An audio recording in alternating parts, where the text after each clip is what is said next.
सुरुदेखि नै सरकार सञ्चालनमा केही अप्ठ्यारा त थिए नै, विभिन्न ढङ्गले काममा व्यवधानहरू पनि खडा गरिएकै थिए र खास गरी पछिल्लो 1 वर्षदेखि झन्डै 2/3 सांसदको समर्थन प्राप्त यस सरकारले विभिन्न दलको गठबन्धन सरकारले जस्तो नियति बिहोर्नु पर्यो कामको सन्दर्भमा, एकातिर जनताको उच्च आकांक्षा सम्बोधन गर्नुपर्ने, अर्कोतिर आफ्नै खुट्टामा अल्झिएर अल्मलिए झैँ सरकारले काम गर्नै नपाउने अवस्था सिर्जना भयो। झन्डै 3 वर्षदेखि संवैधानिक आयोगहरू पदाधिकारी विहीन रहे, जुन कुरा जग जाहेर छ। नियुक्ति प्रक्रियामै जान नपाउने, अवरोध हुने, संसदलाई बिजनेस सरकारले दिने हो। तर 74 फागुन यता संसदमा पेश भएका कैयौं विधेयक हाउसमा छलमलमा लगिएन। बल्ल तल्ल संसदीय समितिमा पुगेका विधेयकहरू अनावश्यक छलफलकै गोलचक्करमा फसिरहेका छन् अथवा ती फसाइन्छन्।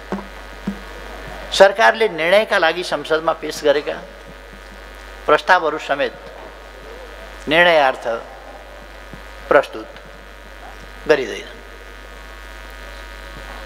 राजदूत खाली छन्, नियुक्ति गर्न दिँदैन।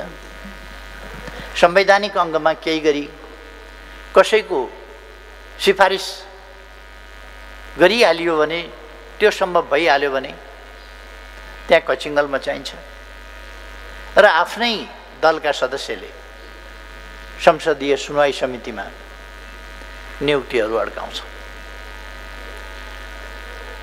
यहाँसम्म कि सनसेट लको रूपमा प्रस्तुत गरिएको राष्ट्रिय प्राथमिकता प्राप्त आयोजनाको शीघ्र निर्माणका लागि मस्यौदा गरिएको विकास सम्बन्धी विधेयक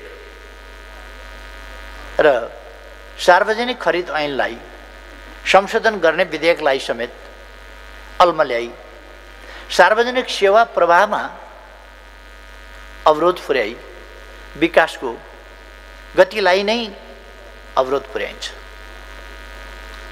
सरकारी निकायका कतिपय कार्यकारी पदमा अनुपयुक्त पात्र अघि सार्ने वा नियुक्ति नै हुन नदिने गरी एक किसिमले भन्ने हो भने समानान्तर सत्ता सञ्चालनको अभ्यास गरिन्छ। यस्तो स्थितिबाट हामी गुज्रिनु पर्यो। सकेसम्म अल्मल्याउन नसके न्यौ खोजेर कामै गर्न नदिने तहमा आफ्नै दलका साथीहरू उत्रिनु एउटा त्यस्तो दुःखपूर्ण स्थिति रह्यो। यद्यपि नेकपाको शीर्ष तहमा रहेका केही नेताहरूको अतृप्त आकांक्षा र कुण्ठाको बाछिटा व्यवस्थापिकामा नपरोस् भन्नेमा म हरदम सचेत रहेकै हुँ। विगत वर्षदेखि लगभग वर्ष दिनदेखि समयभन्दा अगावै निर्वाचनको बाटोमा हिँड्न नपरोस् भनेर अनेकौं लान्छना सहेरै अप्ठ्यारो परिस्थितिलाई अन्यत्र मोड्ने प्रयास मैले धेरै गरेको।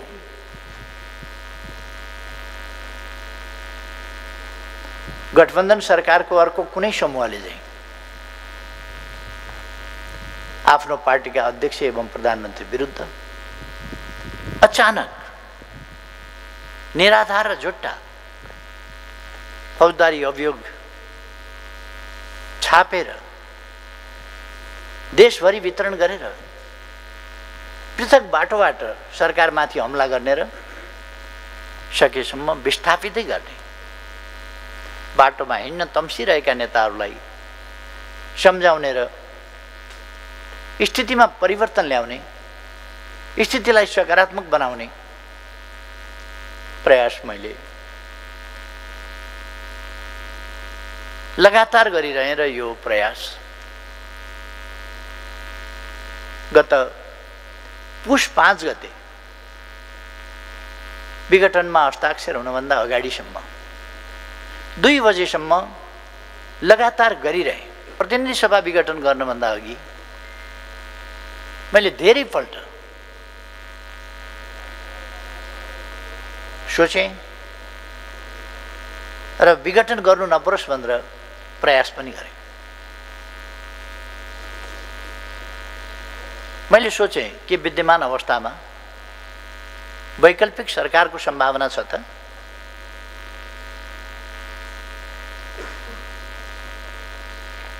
प्रतिनिधि सभाका करिब 64% सदस्यद्वारा समर्थित मात्रै होइन, त्यति संख्या रहेको दलको म निर्विरोध निर्विवाद नेता र सर्वसम्मत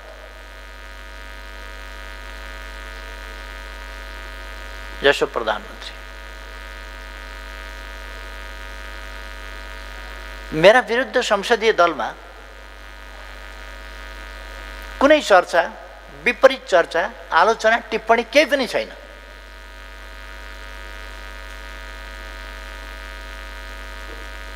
पार्टीमा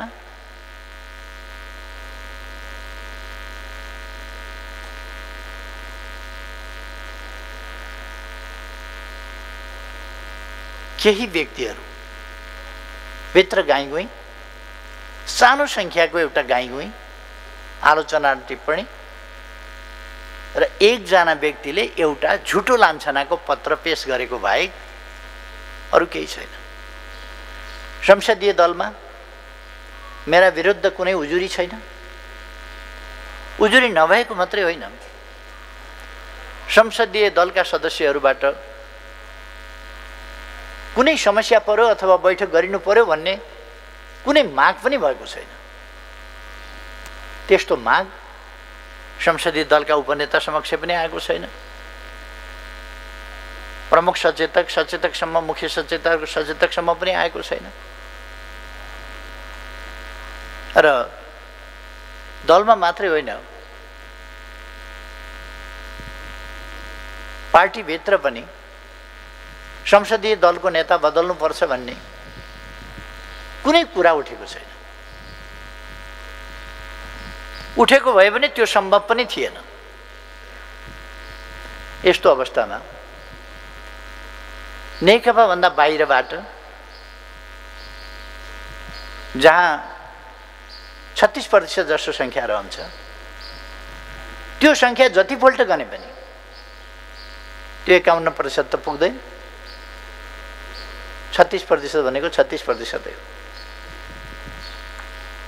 कुनै वैकल्पिक सरकारको कतै सम्भावना छैन।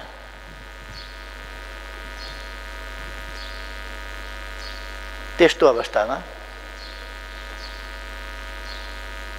बेठिक ढङ्गले, अस्वस्थ ढङ्गले अगाडि बढ्ने कुरा एउटा विग्रहको बाटो रोज्नु मात्रै हो, जसले तपाईँ हामीले आर्जन गरेको राजनीतिक प्रणाली र त्यस प्रणालीले माग गर्ने र माग गरिरहेको स्थिरता र स्थायित्व जोगिने सम्भावना हुँदैन थियो। यदि मैले विघटनको बाटो नगएर अरू अस्वस्थ गतिविधि तर्फको बाटोलाई खुल्ला गरिदिने हो भने एउटा एकीकृत पार्टी नरहने, कसैसँग बहुमत नरहने, विभिन्न समीकरणका खेलहरू सुरु हुने अनेक प्रकारका खेलहरू सुरु हुने र देश अस्थिरता र अस्थायित्वतिर जाने ती सम्भावनाहरू स्पष्ट देखा परे। फेरि उही 6-8 महिना 9 महिनामा सरकार परिवर्तन हुने,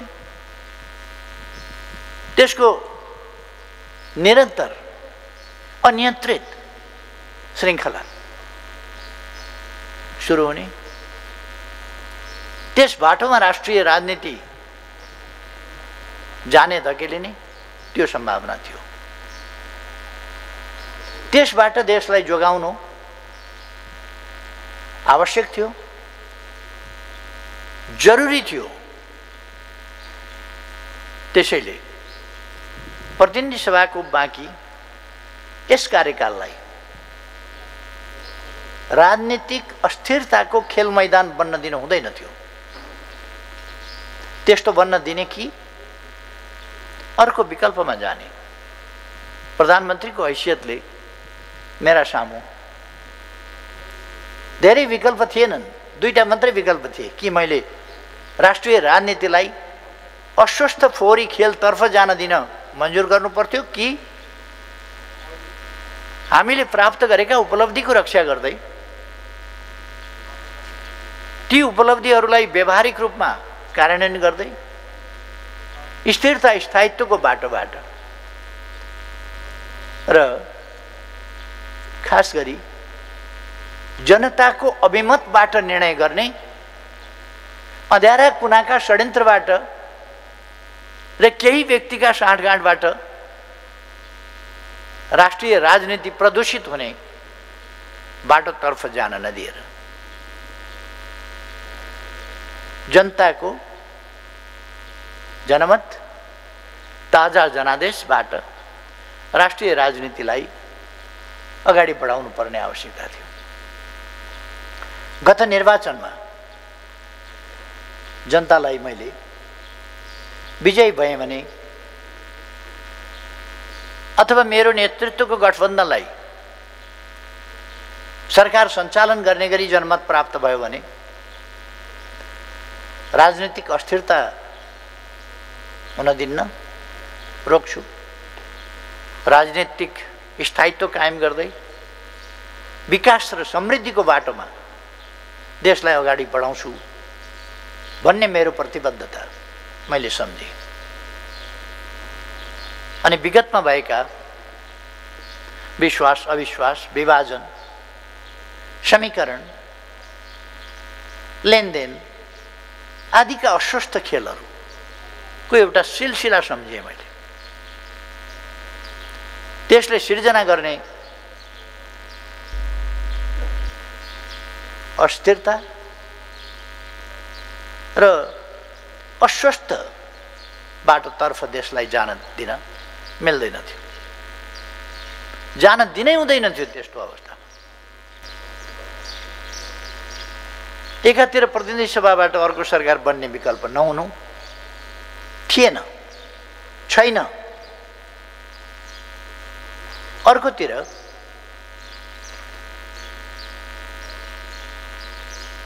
मजबुत सरकारलाई एउटै दलको लगभग 64% मजबुत सरकारलाई आफ्नै दलभित्रका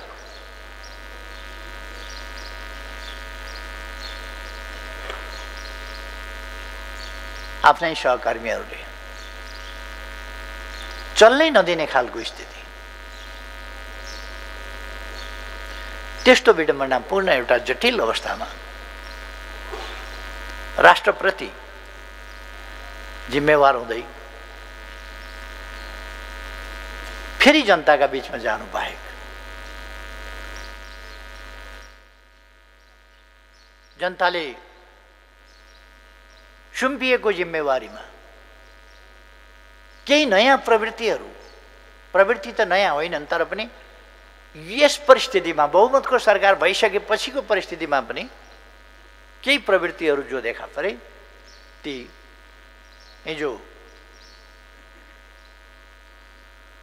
गरेका कबुलभन्दा पृथक, ती कबुल पुरा गर्न नसकिने अवस्था भएपछि जनताले जुन मेरो अगुवाई र मेरो नेतृत्व र मेरा पहलहरू माथि विश्वास जनाउनु भएको थियो, त्यो विश्वास फेरि मैले जनताका बीचमा व्यवधानकारीहरूलाई असफल पार्दै जनताका बीचमा जानु र त्यो विश्वास ट्रायल गर्नु आवश्यक थियो। त्यसकारण मैले जनताका बीचमा यहाँहरूले दिनुभएको जुन विश्वास थियो त्यो विश्वास कार्यान्वयन गर्न दिइएन। तपाईहरुले जुन जिम्मेवारी दिनुभएको थियो त्यो जिम्मेवारी पूरा गर्न दिइएन। तपाईहरुका अगाडि मैले जुन कबुल गरेको थिएँ त्यो कबुल गर्न पूरा गर्न दिइएन। त्यसकारण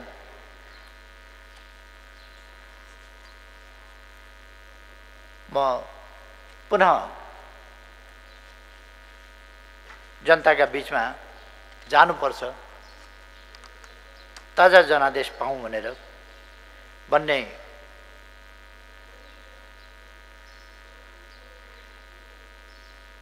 निर्णयमा पुगे। उहाँहरू केलाई प्रतिगमन भनिरहनु भएको छ? के हो प्रतिगमन भनेको? निर्वाचन प्रतिगमन हो। निर्वाचन हुँदा बहुदलीय प्रतिस्पर्धात्मक राजनीतिक प्रणाली त्यो समाप्त हुन्छ। हामीले रोजेको त्यो प्रणाली होइन। कथम कदाचित संसद चल्न सकेन वा संसदले राम्ररी फङ्सन गर्न सकेन वा सरकारलाई काम गर्न दिएन भने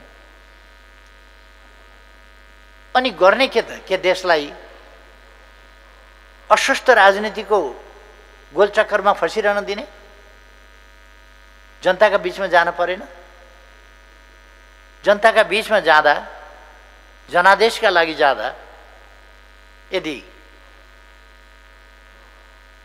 प्रतिगमन हुन्छ भने कमसेकम 1.5-2 वर्षपछि त चुनाव आउँछ नै, फेरि प्रतिगमन त रोक्न सकिने त भएन।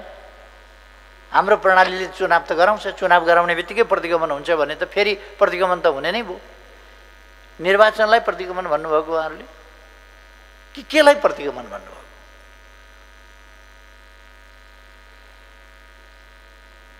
के अहिले हामी संविधानले जुन कोरेका प्रणालीका सीमाहरूभन्दा बाहिर गएका छौँ?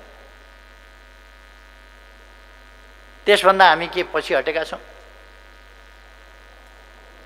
हामी सङ्घीय लोकतान्त्रिक गणतन्त्रको सुदृढीकरण र त्यसले अंगीकार गरेको सामाजिक सांस्कृतिक मूल्य मान्यताका विरुद्धमा छौँ? के हामी जनतासँग मत माग्ने र उनीहरूले चुनेका प्रतिनिधिबाट शासन सञ्चालन गर्ने बाटोभन्दा अलग बाटोमा हिँडेका छौँ? कि चुनाव गर्दा अलग बाटोमा हिँडियो? कि मैले अब चुनाव गराउन्न, अब म सधैँ शासनमा बसिरहन्छु भने हल्ला चलाए जस्तै म भन्दैछु वैशाख 17 र 27 गते चुनाव गराउँछु भनेर भनिरहेको छु। निर्वाचन त्यसको तयारीमा लागिराखेको छ, कुनै हालतमा चुनाव गराउँदैन भनेर। उहाँहरू राजनीति गर्नुहुन्छ कि ज्योतिषशास्त्र पढ्नुहुन्छ? जन्मकुण्डली पल्टाउनुहुन्छ कि राजनीति गर्नुहुन्छ? उहाँहरू कस्तो भविष्यवाणी हो उहाँहरूको चुनाव हुँदैन भन्ने?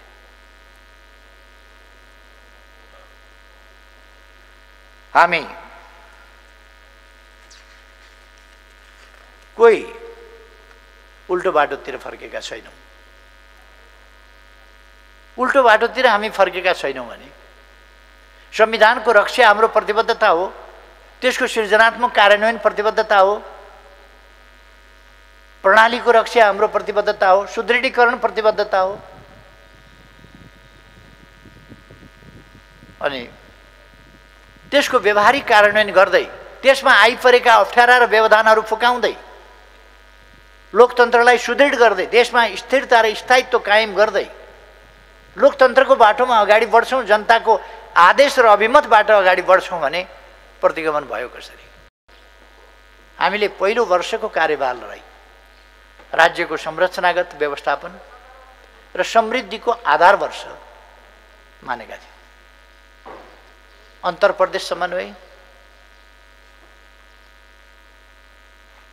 अन्तर्प्रदेश समन्वय परिषद मार्फत संघीयता कार्यान्वयन, सहजीकरण कार्ययोजना कार्यान्वयन गरेका थियौँ। वित्तीय संघीयता कार्यान्वयनका लागि राजस्व बाँडफाँडको विस्तृत आधार र ढाँचा निर्धारण गरेका थियौँ। वित्तीय समीकरण अनुदानको दर, सशर्त अनुदानका आधारहरू, समपूरक र विशेष अनुदान सम्बन्धी आवश्यक कार्यविधि तयार पारेका थियौँ। प्रदेश र स्थानीय तहको घाटा बजेटको व्यवस्थापन, सञ्चित कोषहरू तथा राजस्व बाँडफाँडका विभिन्न कोष सञ्चालन जस्ता प्राविधिक विषयहरूको बिना विवाद टुङ्गो लगाएका थियौँ। हामीले त्यति बेला योजना तथा बजेट, एकीकृत सम्पत्ति कर, आर्थिक न्यायिक समितिको कार्य सञ्चालन, खरिद तथा सार्वजनिक बिल जस्ता विषयमा स्थानीय तहका 51,465 जना पदाधिकारी र कर्मचारीहरूलाई प्रशिक्षित गरेका थियौँ र सङ्घीयताको मान्यता अनुरूप प्रदेश तथा स्थानीय तहहरूका बीचमा हुने कार्यगत पक्षलाई समन्वय गरी एकरूपता कायम गर्न दर्जनौं कार्यविधि, मार्गदर्शन निर्देशिकाहरूको नमुना तयार गरेका थियौँ। थुप्रै नमुना कानुन तयार गरी प्रदेश र स्थानीय तहलाई उपलब्ध गराएका थियौँ। त्यही कारणले अहिले प्रदेश र स्थानीय तह धेरै हदसम्म सक्षम भइसकेका छ।